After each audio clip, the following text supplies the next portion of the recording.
Hello, this is Daniel Raymond, the voice behind Ray's Guide. Pyro is a star system that has changed a lot from its initial lore description to the tour given in the most recent CitizenCon.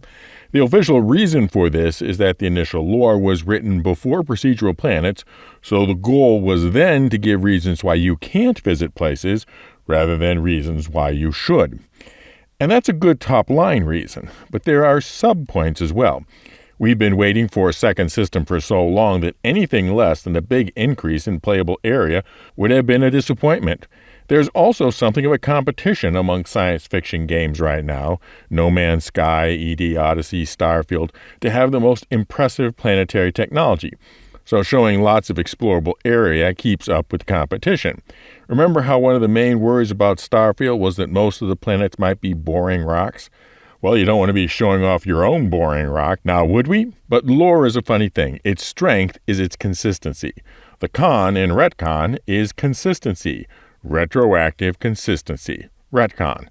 Changing one thing to answer a question often opens up other questions. So I'm going to talk about those other questions, and then, typical for this channel's philosophy, make the simplest suggestion about how to answer the whole of them as a set. Because an old bit of sage advice that I just made up is that which retcons best, retcons least. But first a question that may not need to be answered, and that is why Pyro was changed from being a red dwarf star to a star closer in character to our own. But here is where they are missing something. Designers, whether working on a prop, a building, a city, or a planet, work in white light, and then later think about how it will look in the light of the game, because lights vary. Dawn, midday, dusk, and even under white light, such as when illuminated by our ship's floodlights or our own helmet light. So the fact that we were shown these planets in white light may have just been simply a reflection of that is how anybody would design them. They didn't say that the sun had changed because they weren't showing us the planets how they would appear in the light of Pyro. They were showing us how they are being designed. Now, the color temperature of light from a red dwarf star is about the same at noon as our sun is at early sunrise. Fortunately, even the simplest of video editing software has a color curves filter. So here's my attempt at finding a shift that would represent being seen in the light of a red dwarf star. Not exactly flattering. So given this presumption, I will, for the rest of the video, show how we might actually be seeing these planets in Pyrolight, while I talk about these other questions. First, if Pyro is so much more amenable, then why hasn't the UEE claimed it? It is now valuable enough as resources and wanting to maintain order. Why are they letting folks like Xenothreat have a whole habitable solar system for themselves? Second, if Pyro is so much more amenable, why hasn't somebody stepped in to try to succeed where Amalgamated Pyrotechnics failed? But why would some other company think they would succeed when Amalgamated Pyrotechnics failed? Because most businesses fail from management mistakes that inevitably cause them to become buried in debt. Then, in bankruptcy, some other company swoops in and buys the assets of the company for a fraction of their value in liquidation, and then they hire the managers that learn from the mistakes and not hire the ones that made the mistakes. So then, with less debt than the prior company and managers that have learned from the pitfalls, they succeed. It is a story that is repeated over and over again in the history of businesses. Third, if Pyro is more amenable, why hasn't the population grown? It's not as though there hasn't been plenty of population pressures from immigration from Stanton. Fourth, where did these planets get their atmospheres and life forms in places where they would never evolve them long term? Amalgamated Pyrotechnic in lore was a mining concern only. So an answer is needed that accounts for these changes while still letting Pyro be Pyro. Preferably the simpler the answer, the better. And here's my suggestion. Pyro being constantly bombarded by solar flares is like saying Florida is being constantly destroyed by hurricanes. It's true, but only on a very long time frame. Between the hurricanes, Florida can be quite pleasant, if a bit on the weird side. So Amalgamated Pyrotechnic did try to terraform the planets of Pyro, all of them.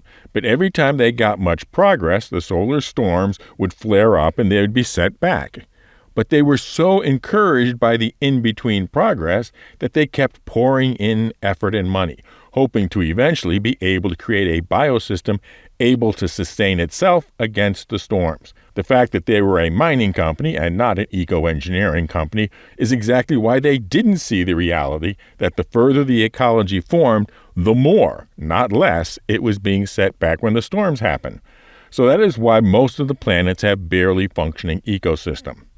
Thus, what the other companies learned was that Pyro was unbeatable. The more you succeeded in taming or developing it, whether it was by mining or terraforming or some other development, the more you got beat back when the flares came. A similar thought process went through the UEE, that if we were to accept responsibility for Pyro, then we would be locked into the responsibility to evacuate or otherwise protect the whole population against the solar storms when they happen. And to whatever extent we failed and there were civilian deaths, we would pay both the political and ethical penalties. Much better to just hang out and enter at your own risk sign and not put our own people at risk during evacuations. And then when the government hangs out and enter at your own risk sign, it has a lot of follow-on effects. Banks won't lend for ventures there. Companies can't order employees to go there on assignment. Insurance companies won't want to underwrite activities there. And this then becomes the population limiter on the Pyro planets, that every community knows that should the precursors of a solar storm be seen, they will have to get everybody, absolutely everybody, halfway around the planet in a hurry, and possibly more than once, to keep them in the dark side of the planet for the whole duration of the flares. So every community knows that by growing too large, they put some of themselves at risk at being killed in the next storm. So they stay small. Which brings up what I think will make for a cool PvE event in Pyro. In another video, I suggested the primary PvP and PvA event would be fights to change control of key places in Pyro from one gang to another. The PvE event is simply that a solar storm is being forecast, and that generates a huge number of evacuation missions. Now, the interesting thing is that normally being at a negative reputation with a gang would mean that you couldn't get a mission from them to help repair your reputation. But during a storm emergency, the usual animosities are set aside and they'll ask help from anybody. And who knows, save enough of their people and maybe they won't hate you as much afterwards. So the solar storm event represents a unique chance to repair the bad reputation results from prior bad choices. And that's my opinion of the major questions that have to be answered with the certainly needed Pyro lore retcon, and in my opinion, the simplest and cleanest way to answer those questions.